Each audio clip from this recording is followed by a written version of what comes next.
a figure, a very seminal figure with the history of Palestine, and in particular, one of the advocates of a free Palestine, and one of the people who saw the changes that happened 100 years ago, and that is none other than Al-Hajj Amin al-Husayni, the last Grand Mufti of Masjid al-Aqsa and of Jerusalem.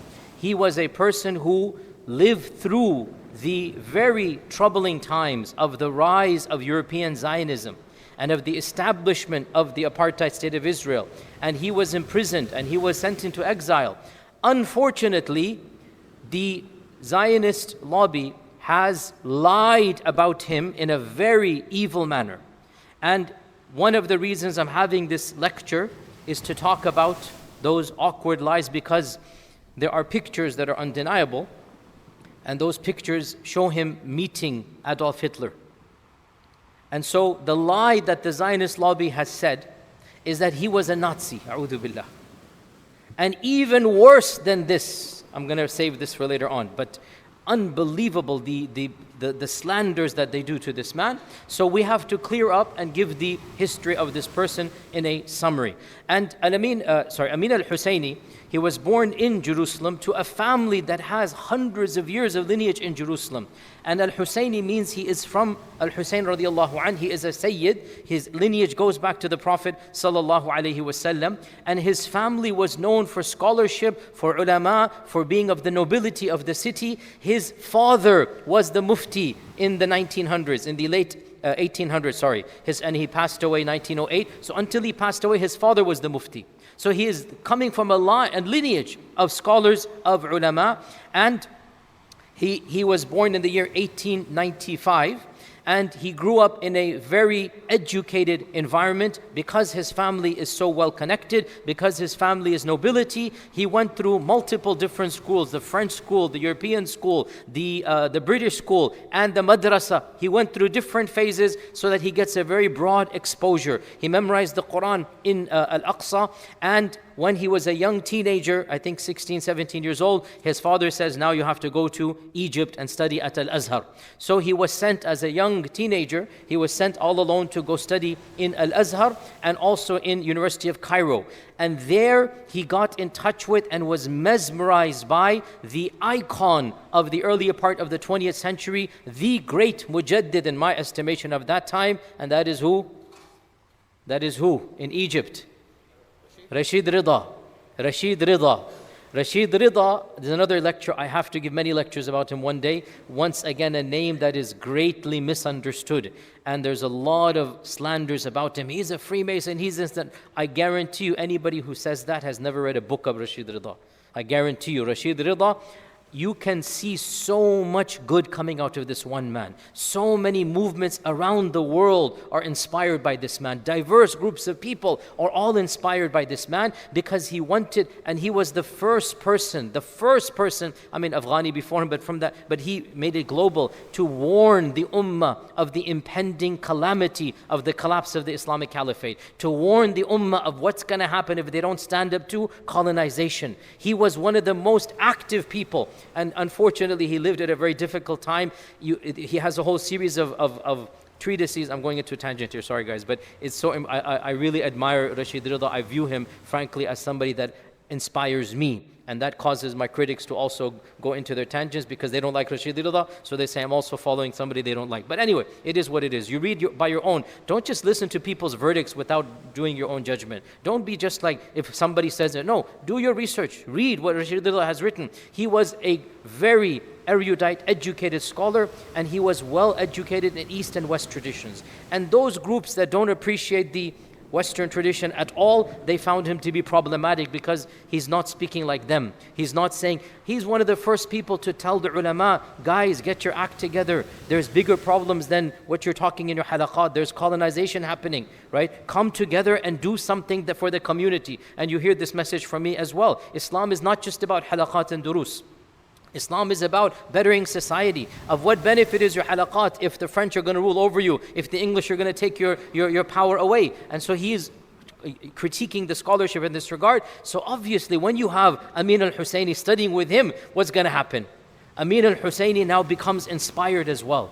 And he begins to see, my country will no longer be a country, which he was correct in assessing, right? He was one of the first people to see this. This is, 1912, 1913. He sees, this is so, there is no Israel right now, right? It's pure Palestine.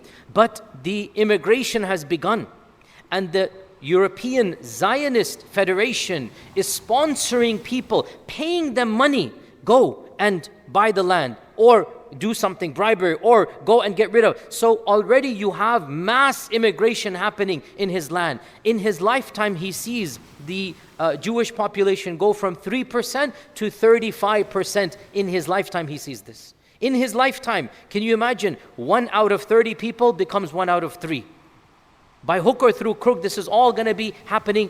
People are bribing or force or maneuvering or whatnot. So he sees this impending doom. World War I breaks out and he's studying in Cairo. He goes, no, I need to leave my studies. I need to defend. But who am I to defend? I need to learn how to defend. So he travels to Istanbul. Why? To enroll in the elite military academy of the Ottoman Khilafah, because there's still a Khilafah then. This is what you call somebody who understands. I need to do something. Of what use is studying just ilm without, when my people are going to be massacred? World War I, what if they march in? And they marched in.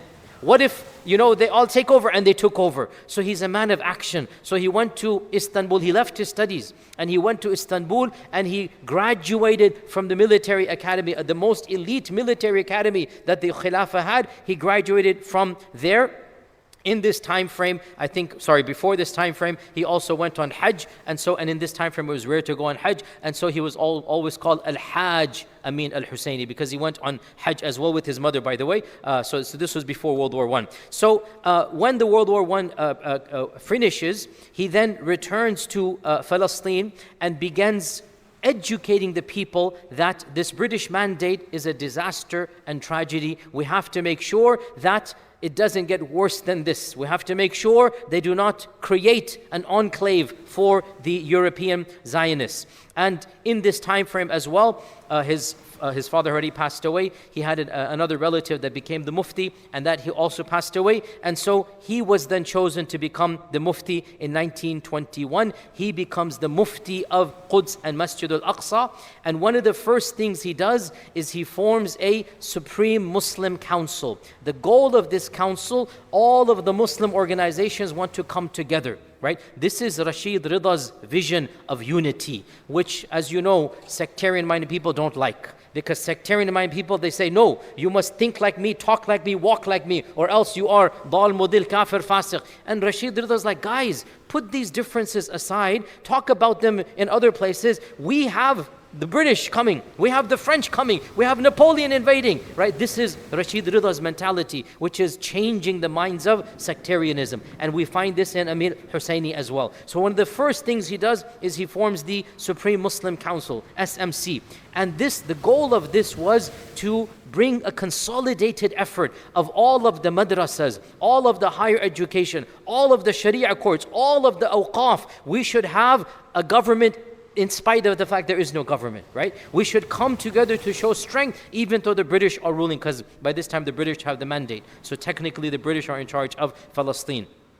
And in this time frame, he begins giving khutbahs and durus, lectures, left and right, constantly, telling the Muslims that there is an impending doom and threat. You need to do something. You see in front of you, your lands are being taken. You see in front of you, the migration taking place. And of course, he's telling them you cannot sell. So in this time frame, the main tactic, and this we have to acknowledge this, that unfortunately, the main tactic was buying the Muslim land for very high prices, right?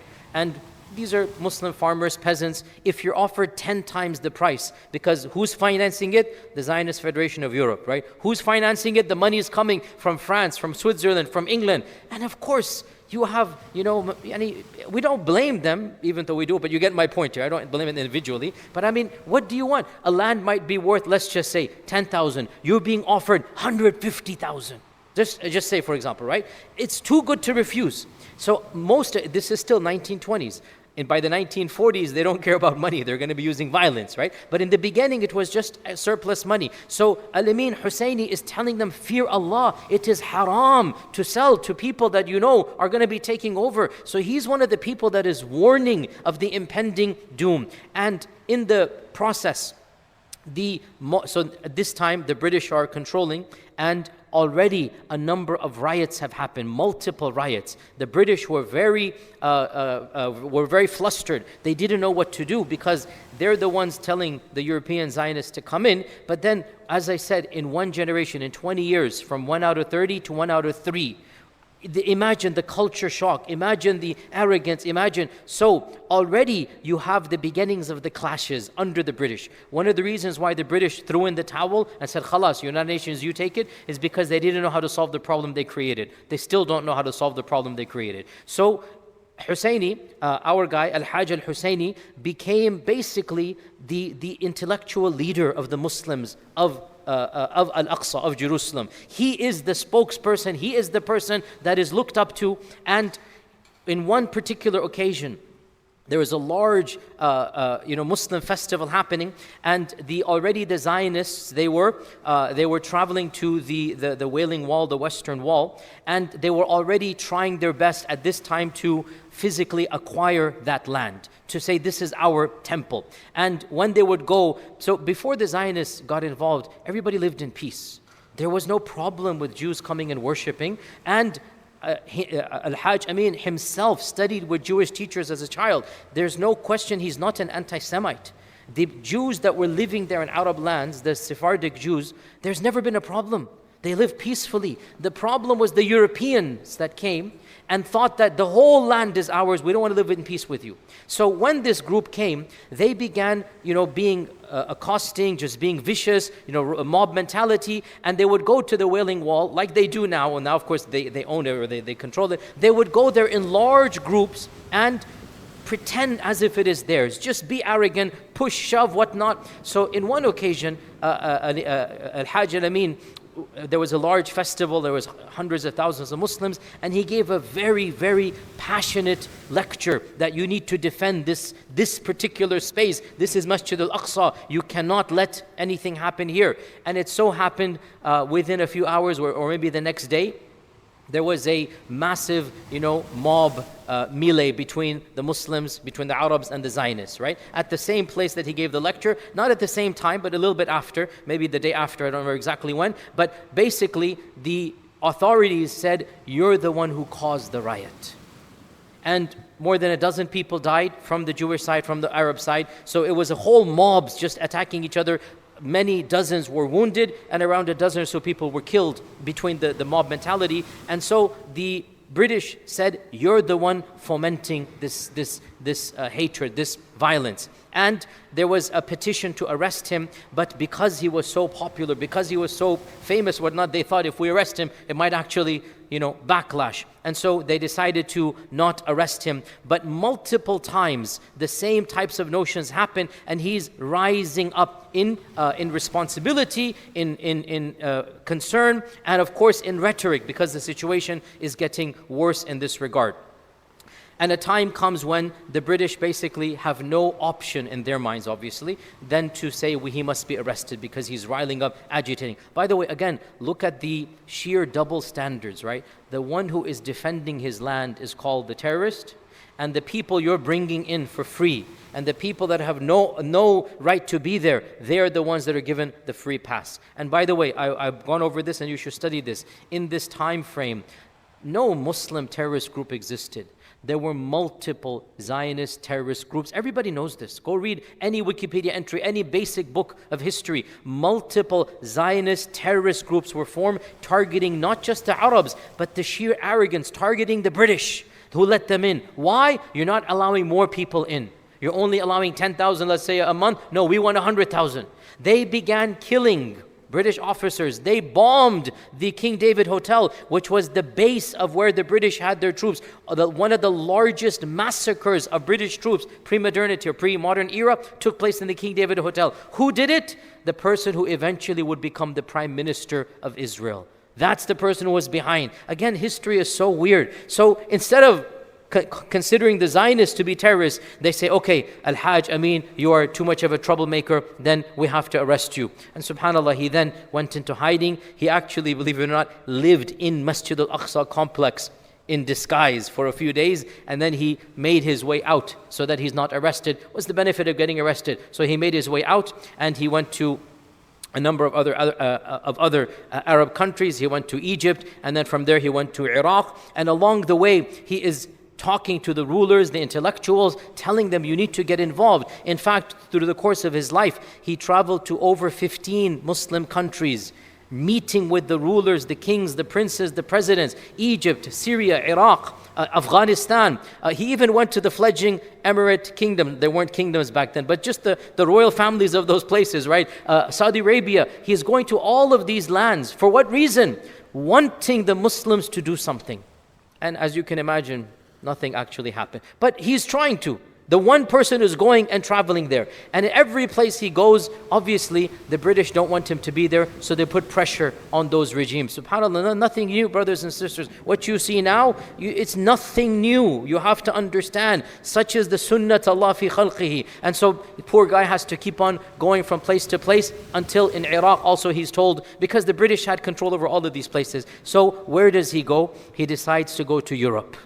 He decides to go to Europe. And again, not much different from now when all the Muslim countries have banned so many people. Where do they end up going? They go to the very countries that are forcing that ban on them. Such is the irony of the real world situation. And he goes to first Italy. And from Italy, he then goes to Rome, Berlin. Why? Because this is still the beginnings of World War II. And on the one hand, you have the British, who are directly aiding and abetting who? The Zionists. And then you have the opponents of the British, and they happen to be the German Nazi Party. And we're going to have to come to this because this is where it gets a bit awkward here. And he stayed in Berlin for 3 years. He stayed there for 3 years. And he met Hitler once in that time frame, and that is the picture that the Zionists always said that he was a Nazi. Remember, we're going to come back to this. He met Hitler once for less than an hour, and he asked Hitler to declare Arab lands to be safe, and then the Muslims should support. He did try to negotiate that if you declare that nothing is going to happen, then I promise you we will try our best to support, your cause. Hitler did not accept all of his demands, but Hitler did say that, obviously from his paradigm, you understand this as well, that he would put an end to Zionism. So you can keep your lands, I'm going to stop any migration, extra migration, you will have your land back here. So he remained, and I'm going to come back to this point, he remained in Germany until World War II finished. And when the French occupied Germany, liberated Germany, they arrested him, and then eventually they let him go because, and this is an important point here, he didn't do anything with the Nazi Party for him to be tried with anything, right? Again, he's just living there. We're going to come back to this point. So he then attempted to go to different countries, and as you're aware, obviously he would be given pressure to leave until finally he spent most of his time in Cairo in the 50s and the early 60s, between Cairo and Lebanon. And for that entire time frame, he never stopped attempting to bring political rights and stability to his people in Al-Aqsa, in Jerusalem, in Palestine. But unfortunately, this is a deeper topic, in the 50s and 60s. So guys, this is a very deep topic, and please understand this. And I'm just telling you how it was.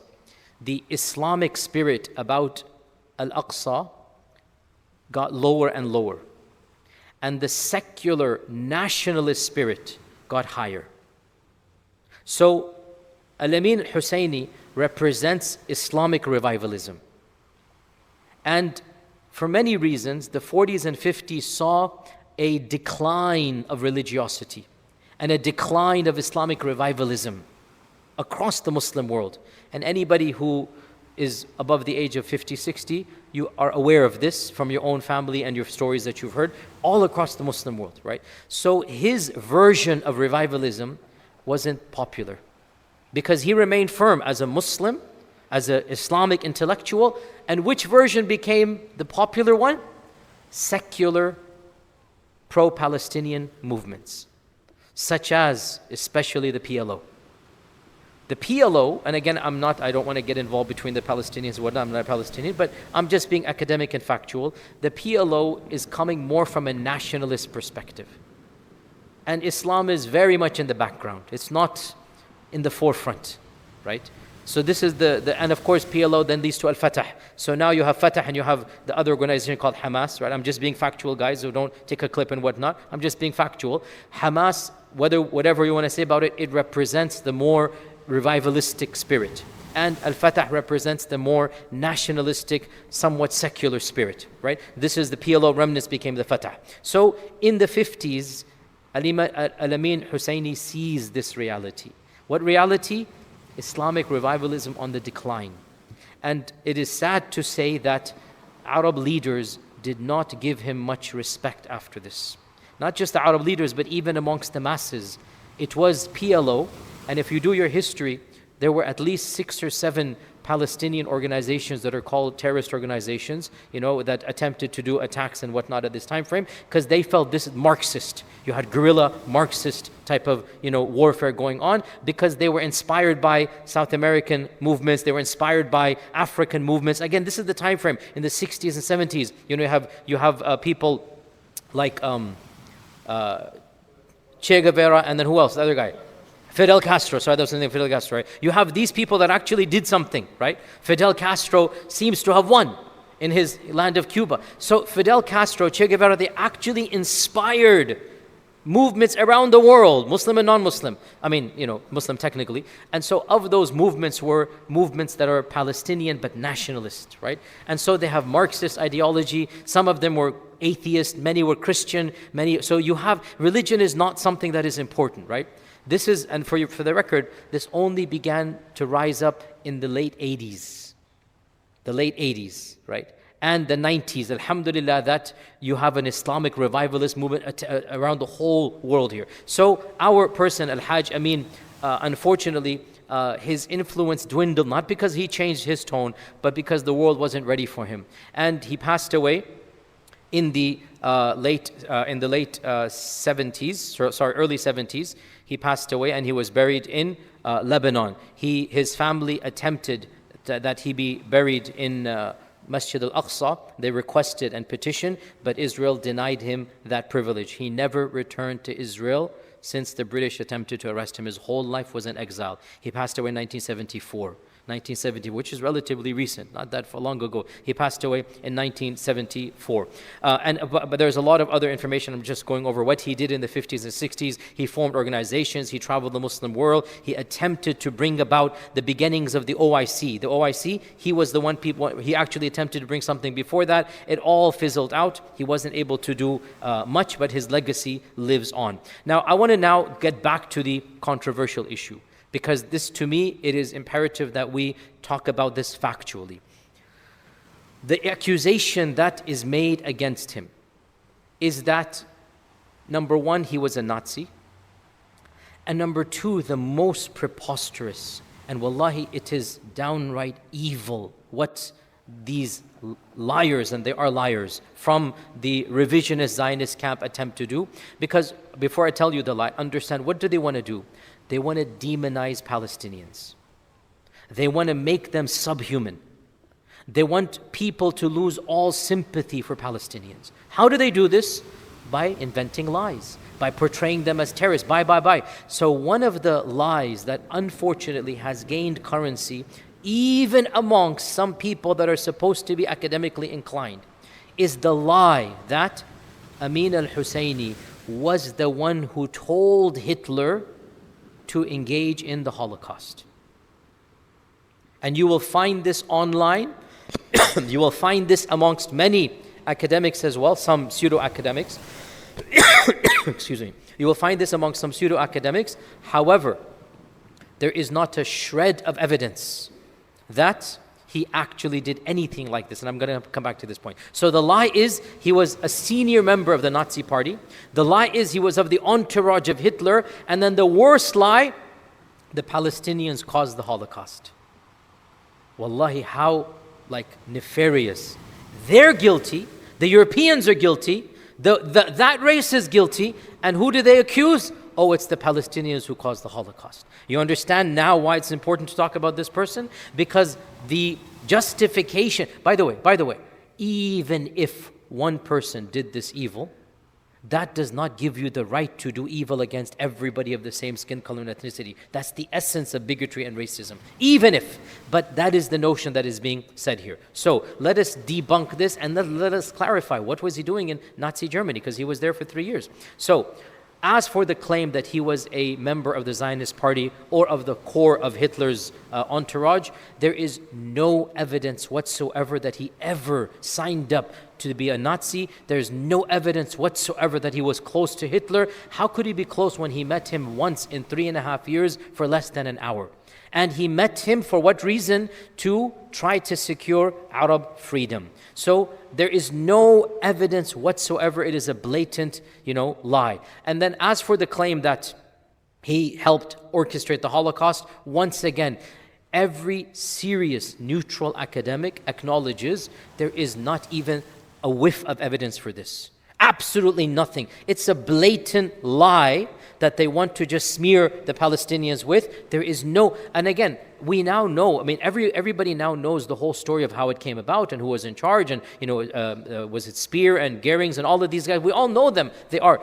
Nobody ever mentions that, Amin Hussein was a part of our secret meetings. He's just a foreigner living in Berlin. However, one thing that, yes, and this is where it comes a bit more awkward, he started being the Arab broadcaster for the German news agency. Because every country, even Voice of America, it has, I don't know, did Trump take the funding away? I don't know, but when I was growing up and throughout the 90s, Voice of America would be across the globe in 20 different languages, right? Every government has a branch that gives news according to its perspective.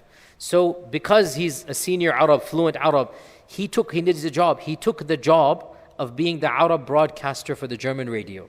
And obviously the German radio is under the Nazi party at that time. Okay, so that was his job, where he got money from for 3 years, that he's just reading the Arab news, the news in the Arabic language, right? That's what he did there. Now, some points to keep in mind. And I will be very honest here, because we don't have to defend every single decision he made, but we try our best to be fair. Point number one, he was in exile. Why did he end up in Germany? Because the British wanted to arrest him. Because every other country was forced to let him go. So let's be fair here. The one country that gave him an opportunity to come was Germany. What did you expect him to do? You're the ones calling him a terrorist when you're the ones creating the real terrorists over there. You're the ones calling a genuine freedom fighter, and without a doubt, according to any definition, he is a freedom fighter.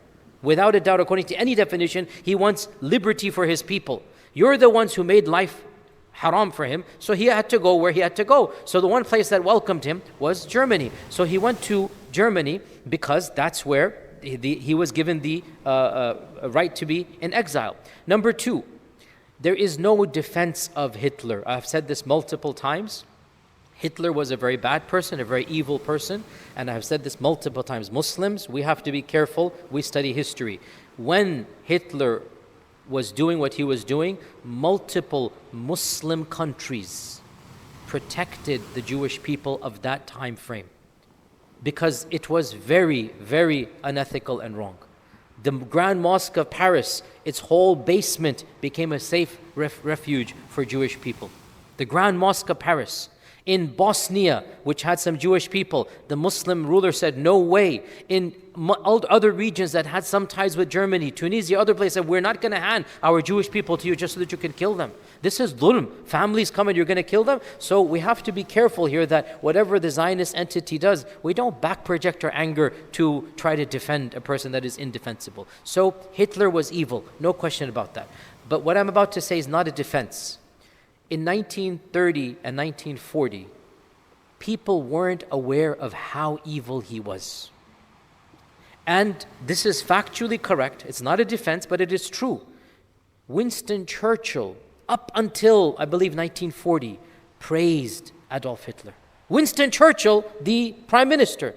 And he said, I met him. He's not that bad of a man as people say. I think he's a man who can honor his word. Like, he had some praise for him up until 1940. Here in our country, Joseph Kennedy, the father of John F. Kennedy, because JFK's family is the royal family of America, his father was one of the most powerful senators, and he was also the ambassador to England, John F. Kennedy's father. John F. Kennedy's father, Joseph Kennedy, praises Hitler up until, I think, 1940-41 as well. Like, I think he's a man who's going to bring, whatever, I don't know the exact quote, but he didn't call him a demon. So I'm saying to the people that criticize Amin Husayni, if your own politicians couldn't see through Hitler, and they are politicians, you expect a person who's just a political activist, an ammi, a sheikh, you expect him to know this reality? This is a double standard here. So my point is, we don't know what Hajj Amin knew about Hitler. The claim that is given is that nobody knew the Holocaust was happening or how bad it was until the World War II was over. That's the claim they themselves say to exonerate themselves. Americans say this about themselves. Europeans say, British say, we didn't know how bad it was. Okay, your intelligence and your aerial didn't know, and you expect Amin Husayni to know? An average person. So a double standard is given here. We don't know how much he knew. This is the second point. And then the third point, there's no exoneration, but when you are forced into a corner, and when there's a war going on, and one side is massacring your people, and the other side says, we will protect your people, what choice did you want him to have? And honestly, it's a very difficult point. What choice did you want him to have when he is given the promise by Hitler himself that if Germany wins, then we will stop the Zionist project? Now, obviously, Amin Hussein did not know Hitler's doing more than just stopping the Zionist project. Hitler is exterminating the Jewish people of Germany. We don't know how much Amin knew or not. But what we know for certain, because that was a public meeting, the records are there, is that Hitler said to Amin Husseini that your people, if we win, you give us your verbal support. If we win, we promise we were not going to allow this immigration to continue, and you will have your land free and independent. So what did you want him to do? And you think this is unique to him? Nelson Mandela, there's an amazing interview, go watch it. Nelson Mandela, after all was said and done, and he visited America. What's that guy's name? Ted Koppel, one of the famous guys in, 2020, whatever it is, right? Ted Koppel thinks he got him in a corner. And he says, so in the 70s and 80s, what are your people, the ANC, they met with this guy and that guy. Even you, when you were released, you met with this dictator and that dictator. So he's trying to put him in a corner, right? And it's an amazing interview. This is a leader. I have to say, I admire Nelson Mandela, like a true leader. And it's something that we need to benefit from, the courage that he has. He literally became angry and frustrated at this arrogance of this interview. He said, when you guys were calling me terrorists, when you guys were considering me and my fight to free my people as terrorism, when I was in jail by your own decree, the only peoples that met with me are the ones you call terrorists. They're the ones that helped us, funded us, gave us aid. And now when everything is said and done, you want to take the accolades. You want to pretend you're the better party. You're the ones that called us terrorists, and you supported the apartheid regime against us. He literally flipped the script and completely silenced, the interviewer, right? Meaning, what did you want us to do? We were fighting for our freedoms, and instead of helping us, you jailed us, you tortured us, you considered us to be criminals. Now that it's all said and done, you think you're all clean and holy. No, you have no right to now come back and say, I met with so-and-so and so-and-so. Because those people were the only ones that were helping us to fight for freedom for our people. He literally did not mince his words and flip the script here. If this is Nelson Mandela, why should Amin al-Husayni be treated differently? You're the ones who called him, fighting for his people, a terrorist. You're the ones who supported the terrorists against him. You're the ones who wanted to imprison him. So the one place, the one superpower that gave him help, what did you want him to do? And again, hindsight's 2020, without a doubt that Hitler was not a good person. And, it's in hindsight, we know that nobody should form alliances with him. But again, it's 1940.